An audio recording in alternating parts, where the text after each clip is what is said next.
sidang jamaah subuh yang insya Allah dirahmati dan dimuliakan oleh Allah Subhanahu wa ta'ala. Alhamdulillah wa syukurillah wa la hawla wa la quwata illa billahi wa huwal aliyyil azim. Hasbunallah wa ni'mal wakil, ni'mal maula wa ni'man nasir. Alhamdulillah, kita lanjutkan kembali kajian kita pada subuh kali ini. Ada hal yang sebenarnya penting saya sampaikan berkaitan dengan ibadah sholat, karena sesungguhnya ibadah yang paling banyak kita lakukan dalam kehidupan sehari-hari yang menjadi ibadah mutlak itu adalah pelaksanaan sholat. Dan kunci semua ibadah sebenarnya adalah sholat. Makanya disebut itu as-sholatu miftahu kulli khair. Sholat adalah kunci segala kebaikan. Sebenarnya maknanya apa? Ada ulama yang memahami bahwa ketika sholat itu bagus, maka semua ibadah itu akan menjadi bagus. Orang yang betul-betul sholatnya bagus, itu akan mempengaruhi seluruh amal-amal ibadah yang lain. Tapi ada juga ulama memahami bahwa sholat itu miftahu kulli khair, bahwa nanti ibadah yang lain itu akan dinilai ketika sholat itu ada. Makanya dia mengartikan begini, kayak sholat itu nilainya 1, yang lain itu semua 0. Jadi puasa itu 0, zakat itu 0, bacaan Al-Quran itu 0, umrah dan haji itu 0, zikir itu 0. Makanya biar kita zikir, biar kita baca Quran, biar puasa itu 0 tambah 0 tambah 0 tetap 0. Tidak, ya, jadi orang zikir ya 0, kalau baca Quran ya 0. Jadi biar 1000 0 tambah 0 tambah 0 tetap 0. Tapi kalau kita sholat itu baru 1. Makanya sholat kemudian puasa 1 tambah 0 itu jadi 10. Kalau zikir tambah 0 lagi jadi 100. Jadi nanti ada nilainya ini ke belakang ketika sholat itu dilakukan. Makanya di situ disebut kunci segala kebaikan. Artinya semua yang kau lakukan ini tidak ada nilainya kalau kau tidak laksanakan sholat. Makanya dia pertama diperiksa. Nah, permasalahan sholat ini sebenarnya bukan ibadah baru. Sholat itu jangan pahami bahwa nanti Nabi dari Isra Mi'raj baru ada sholat. Itu tidak. Karena semua Nabi itu sudah sholat. Nabi Ibrahim itu sholat. Kan ada doanya itu, Rabbana liyuqimas sholat faj'al afidatan minan nasi tahwilan. Itu kan sudah sebut sholat. Nabi Isa itu ketika ditanya, apa yang dia bilang? Dia mengatakan, aku diutus oleh Allah untuk memerintahkan sholat dan zakat. Jadi Nabi Isa itu sudah sholat. Kemudian yang ketiga, Maryam itu kan sholat. Ketika dia sholat di dalam mihrab, Nabi Zakaria itu wa huwa qaimun yusolli bil mihrab, sementara dia berdiri sholat di dalam mihrab. Jadi sebenarnya sholat itu semua Nabi mulai dari Nabi Adam itu sudah sholat. Jadi sholat itu bukan ibadah baru. Jangan katakan nanti ada Rasulullah baru ada sholat. Tidak. Semua Nabi yang diutus oleh Allah itu ada perintah sholat. Makanya ketika peristiwa Isra Mi'raj, Nabi ketemu dengan Nabi Ibrahim di langit ke-7 ketika pulang. Itu yang ditanyakan Nabi Ibrahim cuma 1. Apa yang diberikan oleh Allah kepadamu? Orang bahasakan oleh-olehnya dari Allah itu apa? Nabi Muhammad mengatakan sholat. Nabi Ibrahim tidak pernah bertanya apa itu sholat. Yang dia tanyakan berapa? Gitu. Jadi seandainya sholat itu tidak diketahui oleh Nabi Ibrahim, pasti dia bertanya apa itu sholat. Tapi Nabi Ibrahim tanyakan berapa? Nabi katakan 50. Begitu juga dengan Nabi Musa. Ketika di langit ke-6 Nabi ditanya apa yang diberikan oleh Allah kepada Muhammad. Rasulullah mengatakan sholat. Dia juga tidak bertanya apa itu sholat. Yang dia tanyakan berapa. Artinya semua Nabi memang itu sudah paham yang disebut dengan sholat. Makanya sebenarnya sholat ini adalah ibadah mutlak yang mulai dari sejak Nabi Adam itu ada sampai Nabi Muhammad itu diperintahkan. Makanya ketika kita buka Al-Quran, semua Nabi itu sebenarnya ada sholatnya. Nabi Isa itu sudah berdoa, Rabbana liyuqimus shalah waj'al afidatan minan nasi. Itu kan dia minta, itu sudah disebut liyuqimus shalah. Itu jadi semua nabi. Makanya kita ini sebenarnya diberikan khususiat itu dari ibadah sholat. Karena memang kunci semua itu sebenarnya, inti dari semua ibadah itu ada di pada sholat. Dan sholat itu tanha anil fahsya'i wal munkar. Itu mencegah orang dari perbuatan keji dan munkar. Tapi sholat yang mana? Kan kalau orang dianggap bahwa dia sudah sholat pasti jujur. Tapi tidak semua orang sholat kita dia kan jujur. Kan gitu. Rajin pergi berjamaah, tapi juga curang di timbangan. Sering gitu. Rajin sholat tapi juga masih korupsi. Di sini ulama dalam tasawuf membagi. Nanti dalam tasawuf ada namanya as-sholati ma'al hudur, as-sholati ma'al ghaflah, as-sholati anil ghaidah, kemudian as-sholati ma'al yaqdah. Itu ada 4. Jadi kalau orang sholat kemudian dia khusyuk dalam sholatnya, itu pasti berubah akhlaknya menjadi baik. Tapi kalau ada orang sholat dan tidak khusyuk dalam sholatnya, akhlaknya tidak akan berubah walaupun dia sholat sampai 50 tahun. Makanya kalau mau merubah akhlak menjadi baik, khusyuk, bukan panjang sholatnya. Jadi biar bagaimana bagusnya bacaan, kalau dia tidak khusyuk tidak akan berubah akhlak. Makanya kalau ada orang rajin sholat tapi suka marah-marah, rajin sholat, pokoknya tidak berubah akhlaknya. Itu juga selalu bertengkar dengan tetangganya, selalu nasakit istrinya. Itu orang bukan mau disuruh perbaiki bacaannya, mau disuruh perbaiki kekhusyukannya dalam sholat. Karena orang yang khusyuk dalam sholat itu akan terpengaruh ke akhlak. Makanya ini yang banyak kita temukan sekarang. Banyak orang rajin sholat tapi tidak berubah akhlaknya. Itu karena tidak khusyuk dalam sholat. Jadi biar tidak panjang sholatnya, tidak banyak yang dibaca, kalau bacaan surahnya, yang penting dia khusyuk, insya Allah akan berubah akhlaknya. Cuma apa bedanya orang yang pendek bacanya dengan yang panjang? Kalau yang panjang bacaannya itu banyak pahalanya. Karena setiap satu huruf itu 150 hasanah. Jadi kita saja baca alif lam mim itu sudah berapa ya? 150 kali 3 ya, 450 itu sudah 450 pahalanya. Nah banyak orang itu sholat sunnah Pak, dia tidak pakai surah, Fatihah saja langsung rukuk. Nah bila sunnah ini, disinilah banyak kekeliruan orang. Itu rugi. Memang ada sholat itu tidak pakai bacaan surah, itu sholat sunnah miftahul lail yang dilakukan oleh Rasulullah ketika mau sholat tahajud. Pas baru bangun itu Nabi kerjakan dulu 2 rakaat sholat tidak ada surahnya. Inilah yang dilakukan Muhammadiyah ketika mau tarawih. Setiap mau tarawih itu dia berdiri dulu melaksanakan 2 sholat sunnah tanpa diberikan bacaan surah. Itu disebut sholat sunnah miftahul lail ya. Itu dilakukan nanti sholat sunnah pemanasan. Itu kan gitu.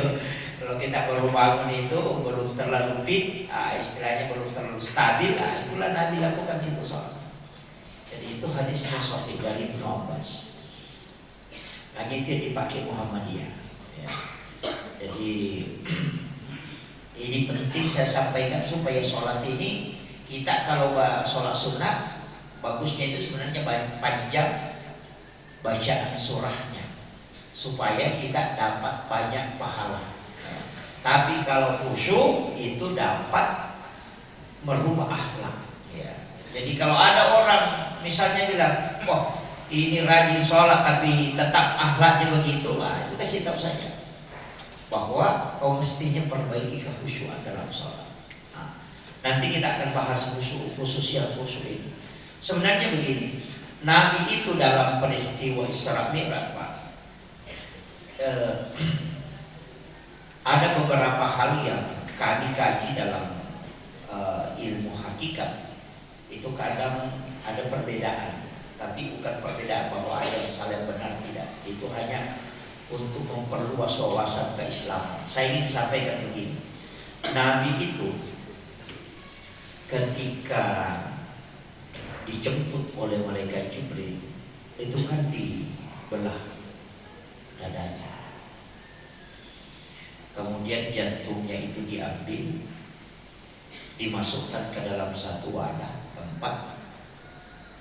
Dia mengatakan itu bejana, sebenarnya sama. Kemudian bejana itu sudah diisi dengan air Zam-Zam. Kalau orang fikih, orang syariat itu mengatakan jantungnya Rasulullah dibersihkan. Kita di dalam tarekat itu tidak sepakat. Kalau mengatakan jantungnya Rasulullah itu dibersihkan, berarti jantungnya Nabi kotor. Dan Nabi itu paling suci, tidak punya kesalahan. Dia maksud. Bahkan jantungnya Nabi itu lebih mulia daripada air Zam-Zam. Tidak mungkin air Zam-Zam dipakai membersihkan. Jadi bagaimana cara memahami? Ulama tarekat itu membalik. Nah, dia balik, bukan lagi ke sini. Dia balik bahwa air Zam-Zam sebenarnya yang ingin dimuliakan oleh Allah, sehingga diberi kesempatan menyentuh kalbunya Rasulullah. Jadi itu dibalik kalau ulama tarekat. Makanya kenapa air Zam-Zam itu ketika diminum itu bisa mengenyangkan, yang kedua bisa menjadi obat dari semua penyakit. Itu karena dia pernah menyentuh langsung kalbunya Rasulullah.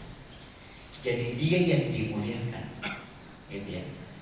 Dan banyak hal Pak yang kadang orang tidak angkat. Kemudian yang kedua, kita sering kan kalau yang orang ke tanah suci untuk menunaikan haji dan umrah itu kan mencium hajar aswad. Sebenarnya hajar aswad itu tidaklah mulia kalau kita di dalam tarekat. Justru hajar aswad ini cuma dimuliakan karena Nabi pernah menciumnya. Seandainya Rasulullah tidak pernah mencium hajar aswad, dan tidak ada jamaah haji dan umrah yang mencium hajar aswad. Seandainya Rasulullah mencium makamu Ibrahim, maka orang akan lari ke makamu Ibrahim mencium makamu Ibrahim. Artinya hajar aswad itu tidak mulia, tapi dia dimuliakan karena Rasulullah pernah menciumnya. Itu. Termasuk ketika Nabi itu berjalan kan ada awan yang menutupi kepalanya. Sebenarnya itu bukan Nabi takut kena sinar matahari, tapi begitulah cara Allah menjaga matahari. Karena nurnya matahari itu dari nur Muhammad, ketika dia tembus ke badannya Rasulullah, maka matahari akan muncul. Maka awan itu menutupi, bukan menjaga Rasulullah, tapi dia menjaga matahari supaya tetap utuh. Itu sebenarnya begitu mulianya Rasulullah. Jadi ulama kita itu selalu membalik kalau di dalam tarekat. Kadang-kala kalau pikir kan justru sebaliknya. Walaupun hajar aswad ini memang itu adalah batu putih yang berasal dari surga. Cuma kenapa disebut hajar aswad batu hitam? Itu karena dia berubah warnanya karena dosanya orang-orang yang mencium itu menjadi terresonansi sehingga berubah. Yang awalnya itu putih. Tapi sebenarnya mencium hajar aswad itu adalah representatif pengganti tangan Allah yang ada di bumi. Jadi siapa yang mencium hajar aswad itu sebenarnya seakan-akan mencium tangan Allah.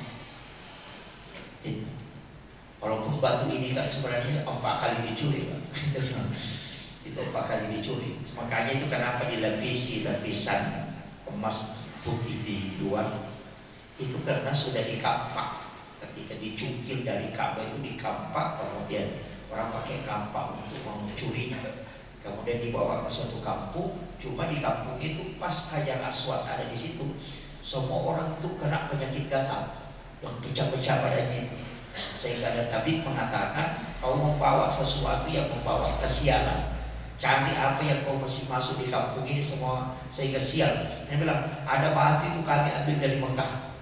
Dia bilang kembalikan itu, kau tidak akan sanggup kalau tidak kembali. Makanya batu itu dikembalikan.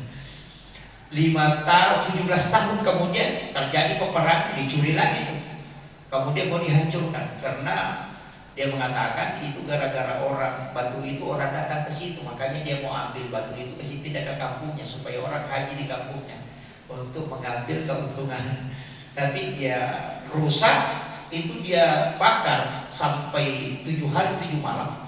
Batu itu tidak rusak, Hajar Aswad itu tidak rusak. Tapi ketika dia masukkan ke laut itu tidak bisa tenggelam. Jadi batu itu, batu Hajar Aswad itu ketika dicelupkan ke air itu tidak tenggelam. Tapi itu adalah batu. Makanya dia mengatakan ini memang tidak bisa dia kembalikan lagi. Jadi memang batu ini adalah batu yang istimewa. Walaupun nanti itu adalah ketika Khalifah Umar ingin mencium Hajar Aswad itu, dia berdiri. Dia mengatakan, seandainya aku tidak pernah melihat Rasulullah menciummu, maka aku tidak akan mencium. Itu keyakinannya. Jadi itu mengatakan, aku tahu bahwa engkau adalah batu. Seandainya Nabi tidak pernah mencium, maka aku tidak akan mencium. Itu menjaga akidahnya. Kemudian ini juga yang menjadi isyarat bahwa ketika orang mau melaksanakan sholat, yang paling pertama itu diperiksa dalam hati. Ini dulu yang harus dikeluarkan. Karena sebenarnya penyakit kan di sini. Semua penyakit masalah itu kan di sini. Orang sombong itu hatinya yang menjadi masalah. Gitu. Kemudian ada orang iri, hati juga itu, makanya disebut iri hati. Semua itu. Jadi sebenarnya penyakit yang paling besar, yang paling bahaya itu ini yang kalbu itu. Kesombongan ada di sini. Ini yang kalau ini yang rusak ini paling. Makanya ini dulu dibersihkan sebelum, karena ini yang mau menghadap kepada Allah. Kemudian yang kedua, setelah Nabi diperjalankan, itu kan Isra.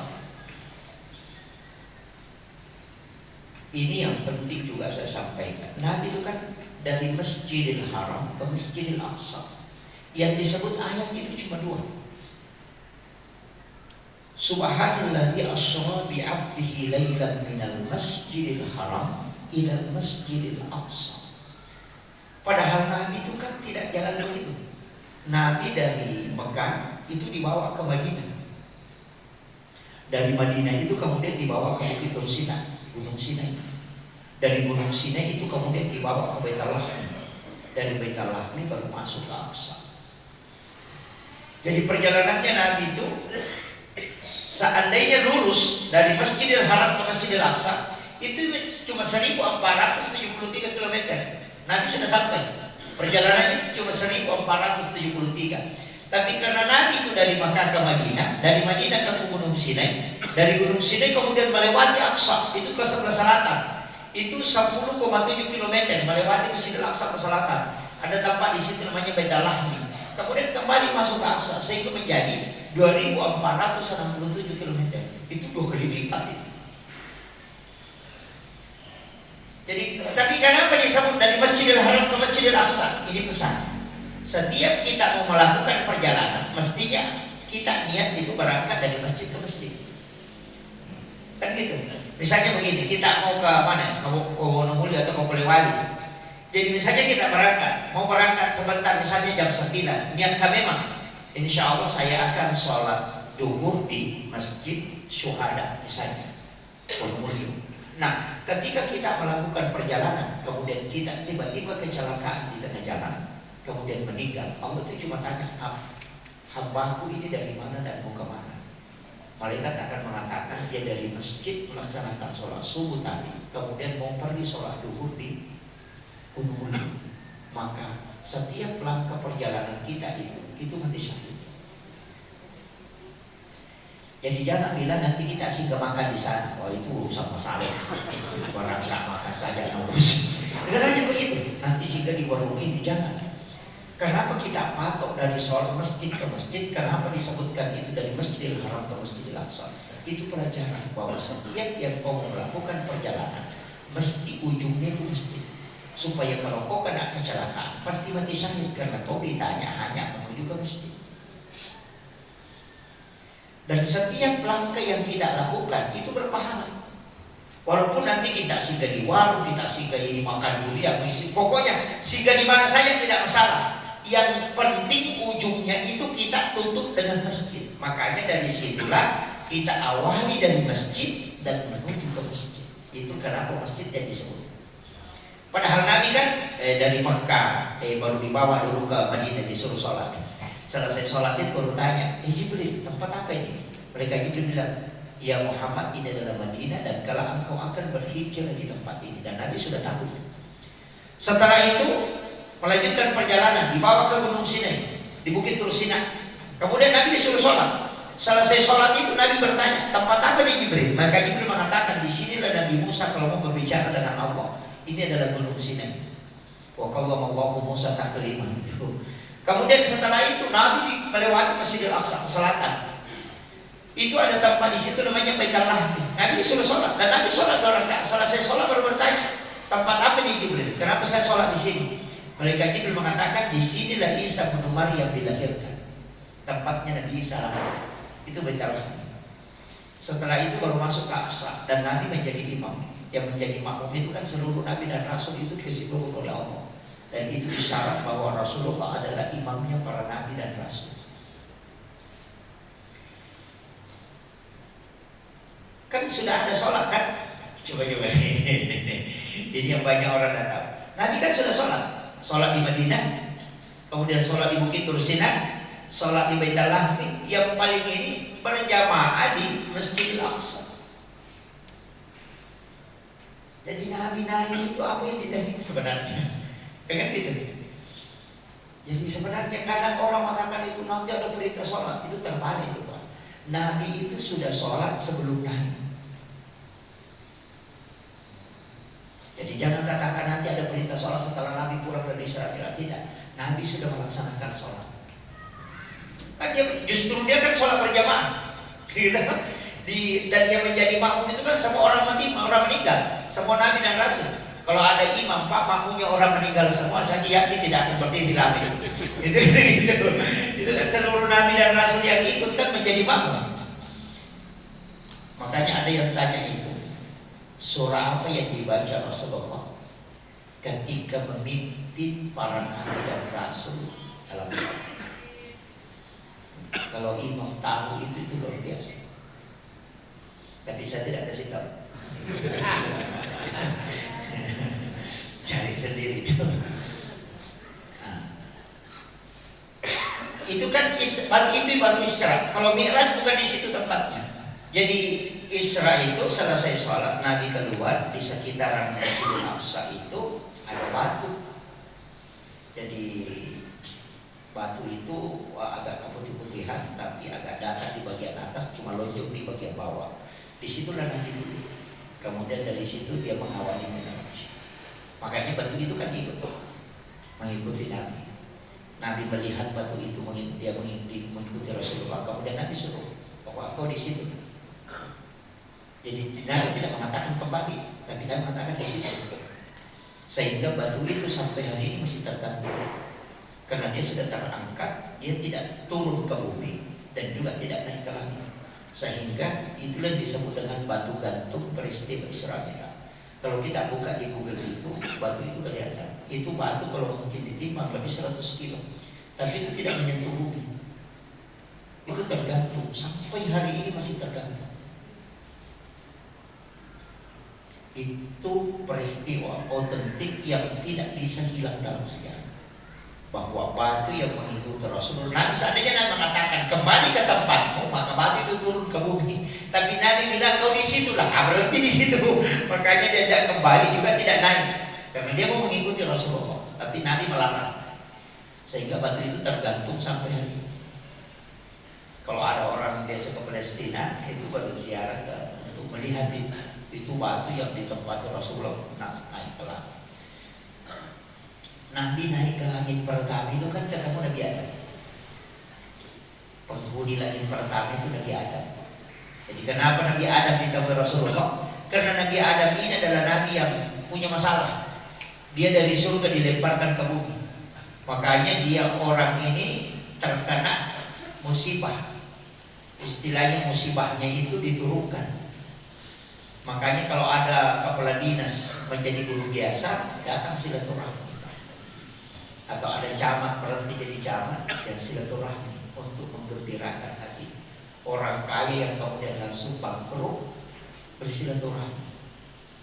Itu Rasulullah bersilaturahmi dengan Nabi Adam untuk menggembirakan hati. Karena dia dari surga kemudian diturunkan ke bumi.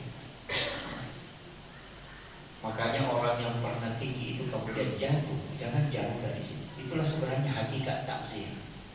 Ada bupati dan jadi rakyat biasa, sering bersilaturahmi. Banyak bupati itu Pak, kalau sudah berhenti jadi bupati, tidak ada orang yang datang lagi ke rumahnya. Tapi waktunya bupati, pohon masuk oleh bupati, bupati, ya kan begitu. Karena yang dihormati itu jabatan, bukan orang. Sedapat mungkin bagi yang punya jabatan, orang menghormati kita, bukan menghormati jabatan. Kalau menghormati jabatan, maka orang akan berhenti hormat ketika jabatan itu lepas.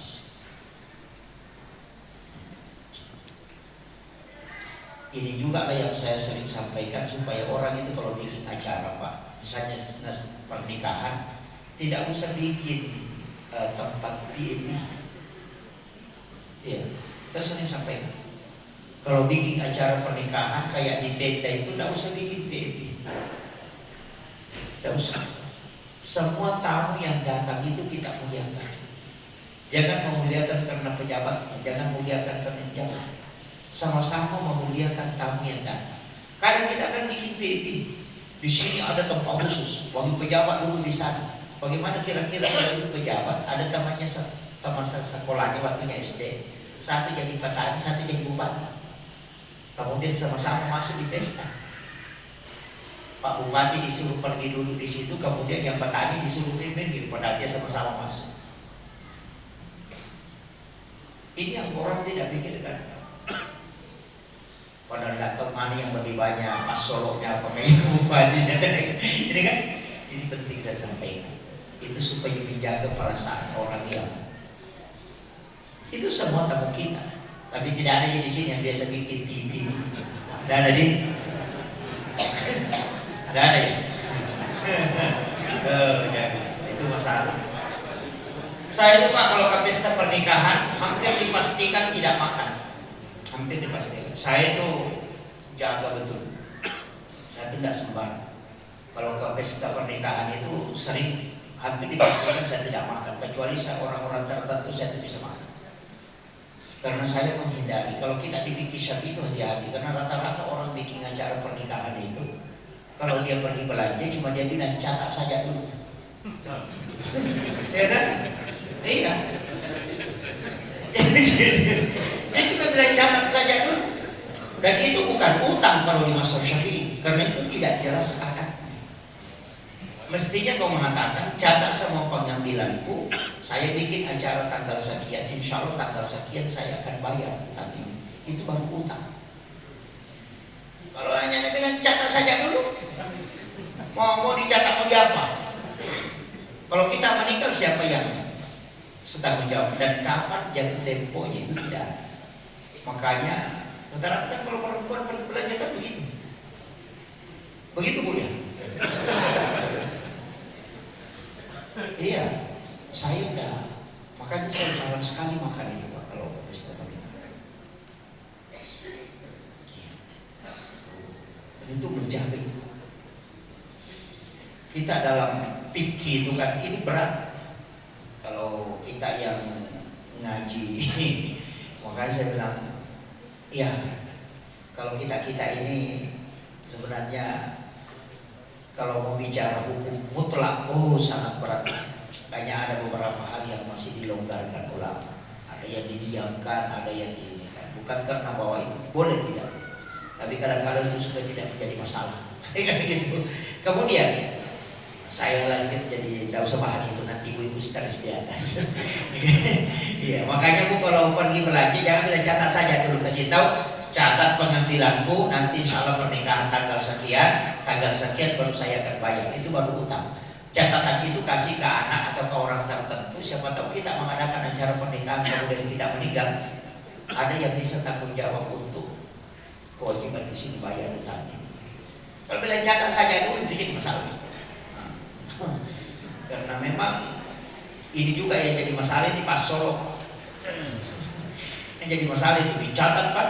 Kalau sudah menikah anaknya, beli buku baru sama pulpen baru dibuka satu-satu baru dicatat. Haji anu 50.000, haji ini 50.000. Tapi di sini tak dia. Begitu juga ya. Waduh, jadi masalah itu juga. Jadi masalah itu. Tidak usah lagi. Di situ apa ditulis di undangan? Mohon doa. Terus dia tidak bilang bawa pas Solo. Tidak. Itu kan yang ditulis besar itu. Mohon doa restu. Cuma orang Bugis itu tradisinya adalah senang bersedekah. Makanya kalau sedekah tidak usah tidak usah ditulis itu. Diambil aja. Kadang itu kan nanti balas dendam.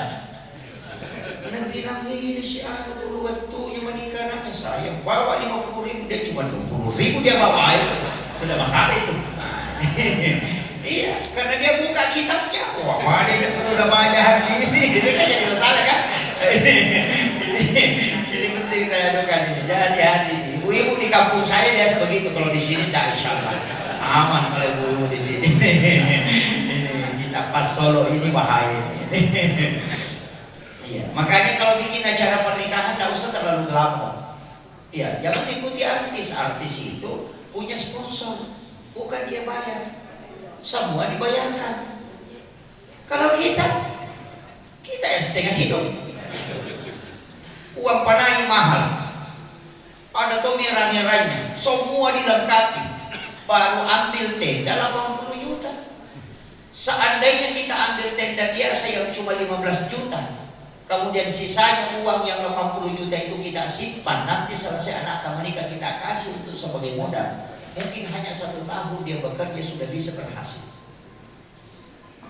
Tapi apa yang terjadi? 80 juta dibayar, hanya pasang tenda. Kapan dipasang? Tengah malam sampai subuh, dibongkar sore. 80 juta habis. Nah, tidak ada dia tidak ada orang makan itu. Tidak ada. Nah, tunduk semua. Bencongnya minyak wangi. Ini penting saya sampaikan ini karena kita tidak sadarkan di sini, Pak. Iya. Mau ambil yang paling mahal. Coba kalau orang bikin acara akikah, ambil tenda kan tidak mahal. Akikah kan tidak mahal. Paling yang itu lambingnya di pasar saja di pinggir itu. Tidak usah terlalu banyak. Pakai kayu sampai bambu, ambil 40 batang, harus beli bambu lagi, ditembak beli. Setengah mati baru sore dibongkar juga. Nah, tidak ada gunanya.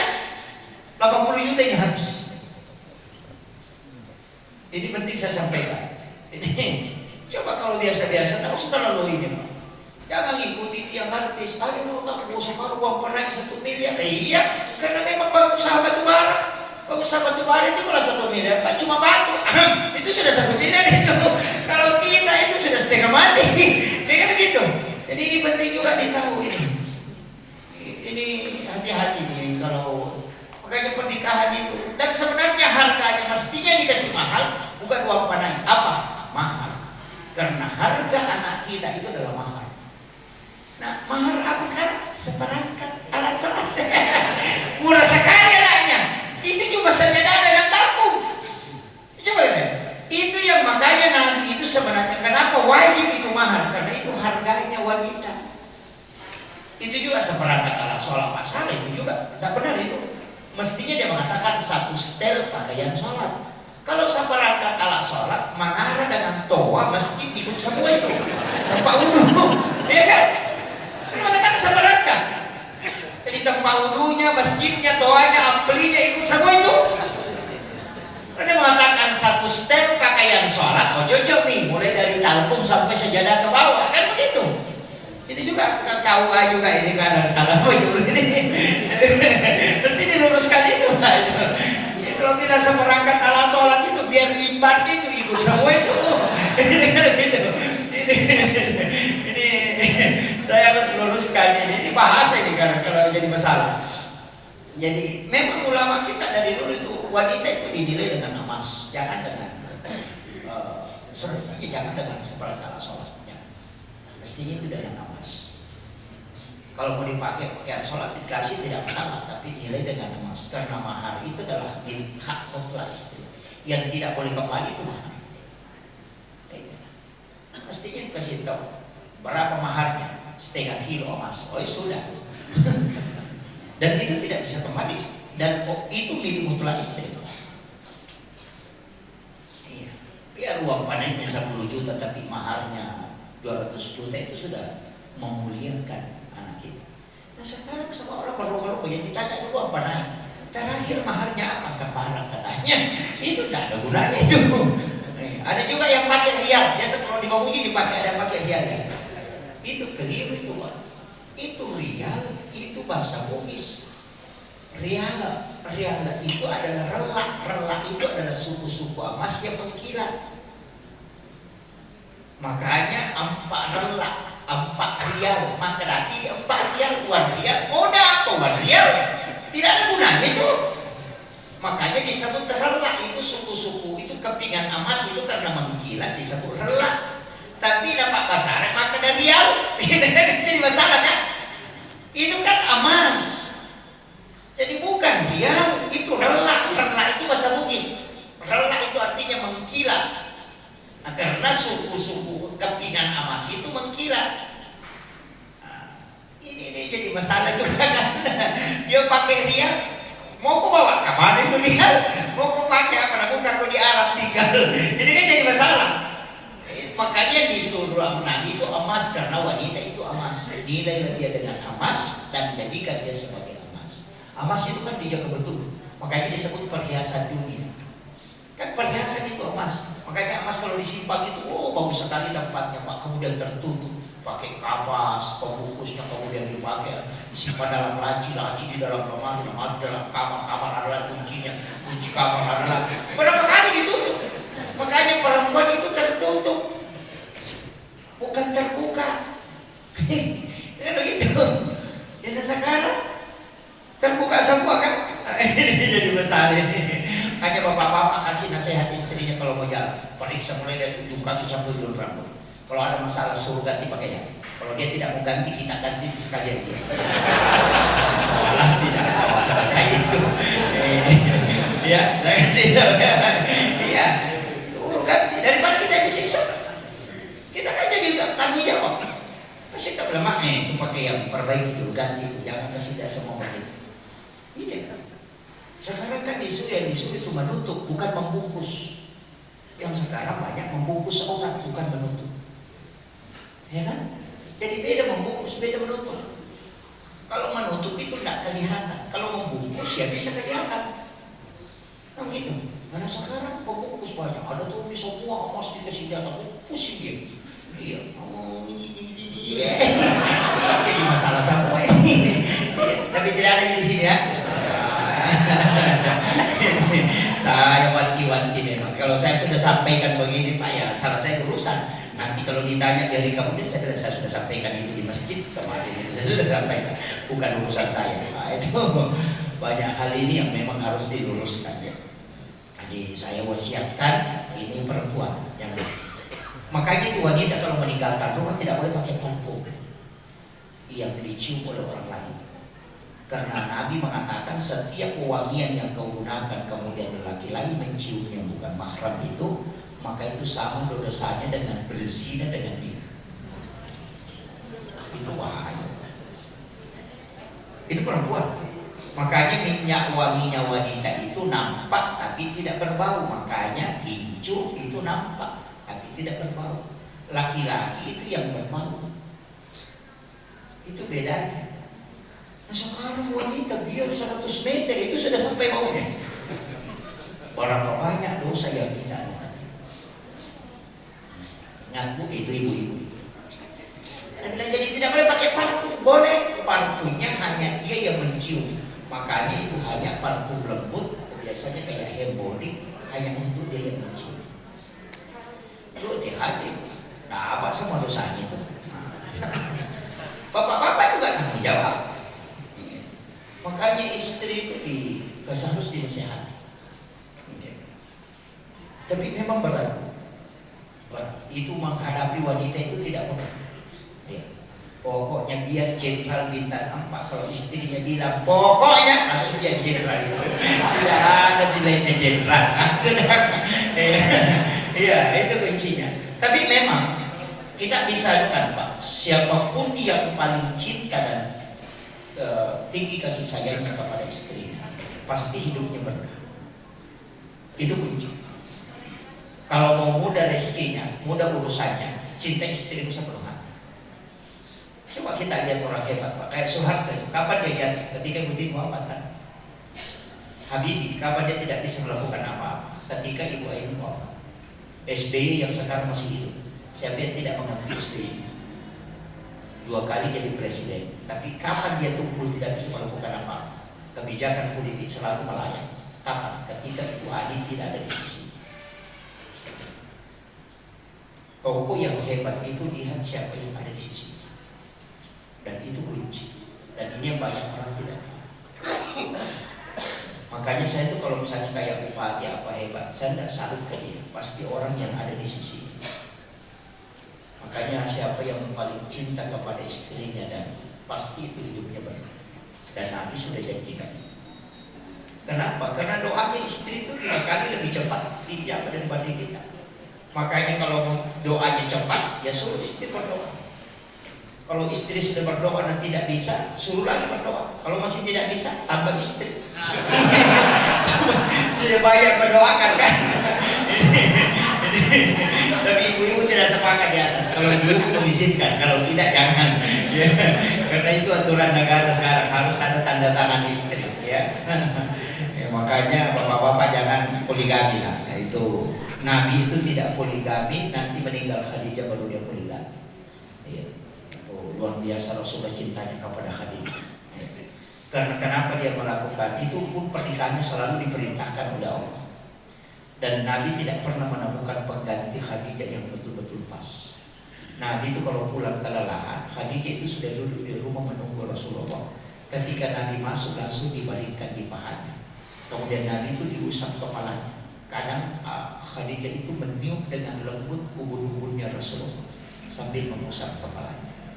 Sampai Nabi tertidur. Begitu istri tak Pak.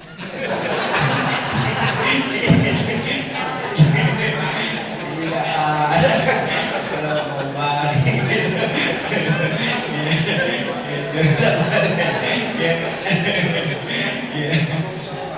Iya, karena bapak juga tidak seperti Rasulullah. Makanya dia dikasih balik. Ini makanya.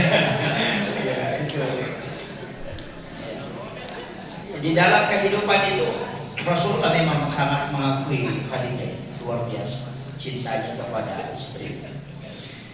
Kemudian, ini sedikit lagi saya lanjut. Jadi sebenarnya Nabi itu ketika ketemu Nabi Adam, sebenarnya Nabi itu belajar dengan ilmu alam. Semua nama-nama benda itu dia pelajari. Karena itu keahliannya Nabi Adam, mengetahui semua nama benda.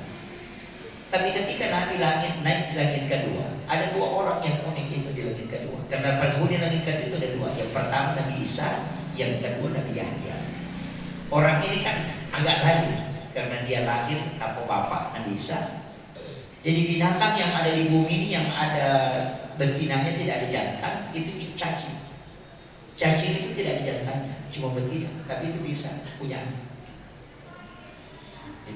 Jadi ada makhluk di bumi ini sebenarnya yang kemudian tidak ada makhluk yang paling tajam penciumannya itu sampai 4 km itu kecuali cacing. Kemudian Nabi Yahya itu kan lahir dari ibu yang sudah menopause. Istrinya Nabi Zakaria sudah berhenti haid, tapi dia bisa melahirkan. Itu karena diminta di dalam mihrab. Makanya kemarin subuh itu saya katakan bikin mihrab itu. Caranya dibikin itu di dalam kamar. Bukan musola ya. Kalau musola itu bisa ditempati berjamaah. Kalau mihrab tidak. Memang di dalam kamar pribadi. Kemudian kita kasih penutup. Itu suka kasih tirai. Bisa kain, bisa triplex. Itu luasnya kayak lubang kuburan. Kemudian kasih 2 lapis. Lapisan bawah itu tidak boleh bergerak. Makanya sebenarnya biasanya dulu masjid dulu itu tempat sajadah imam itu kan keramiknya lain warnanya. Itu yang masjid lama itu biasanya kan ada yang warna coklat, ada yang warna hitam. Itu untuk khusus sajadah imam. Sebenarnya itu karena wali ulama yang kasih tahu, karena mihrab itu kan tidak boleh bergerak. Nah sekarang yang bikin masjid ini senyum, kan tidak kata bukan. Makanya mihrab itu sebenarnya tidak boleh bergerak. Nah, makanya itu kalau kita bikin mihrab, kasih kain yang bagusnya itu sebenarnya kain kafan. Kita di tarekat itu diajarkan beli kain kafan, kemudian itu ambil lapisan bawah. Nanti berwasiat kalau kita meninggal minta ke anak-anak kita supaya itu yang dibungkuskan. Kain kafan yang dari mihrab itu yang kau tempati sujud setiap malam, walaupun 40 tahun, 50 tahun tidak akan hancur di kubur. Itu untuk makanya itu disimpan di bagian bawah, kemudian dilapisi bagian atas. Jangan masuk di situ. HP dengan jam tangan, kita di tarekat di situ jam tangan dengan handphone jangan kasih masuk. Nanti kau masuk di situ kalau ada bunyi, hanya masuk mengaji, masuk tafakur, masuk zikir di situ, masuk sholat. Jangan masuk kalau tidak ada bunyi. Kemudian jangan bicara dunia di situ. Nah, bicara dunia. Makanya guru tak itu kalau ada tamunya kemudian diketuk pintunya, itu istrinya tidak ngomong, hanya dia keluar nanti itu. Karena kenapa? Itu lapas-lapas kalimat dunia jangan diucapkan di dalam mihrab. Kalau bisa melakukan itu Pak, itu insya Allah tembus itu. Itulah tempat berdoa yang paling mustajab dan sangat mudah orang meraih keberkahan. Bayangkan orang yang tidak punya, sudah berhenti haid bisa dikasih keturunan, itu karena diminta di mihrab. Hanya kemarin saya ceritakan guru Kakek Jatuh Rahman Abu Dale, santrinya itu mengambil uang dari dalam bahwa sejadahnya itu karena di mihrab. Dan memang kan Allah janjikan bahwa ada rezeki langsung dari langit, tapi jangan bikin itu karena mau dapat rezeki, jangan. Langsung sholat langsung dia, wah jangan, nggak bisa itu. Bukan tujuan ini. Tapi Allah akan kasih sesuatu yang kita tidak sangka-sangka dalam akliannya, tidak sangka. Walaupun bukan ulama Pak, dia orang biasa. Kalau dia bikin mihrab itu, walaupun orang biasa, makanya ada itu orang punya khusus itu. Yang katakan ustaz, justru ustaz itu kadang susah. Ya. Dibikin tempat khusus. Ini yang penting saya wasiatkan. Kadang kita kan gitu, bikin WC sampai 40-50 juta, tapi hanya tempat buat kotoran kan, tempat berdua-duaan dengan Allah ketika ingin bermunajat itu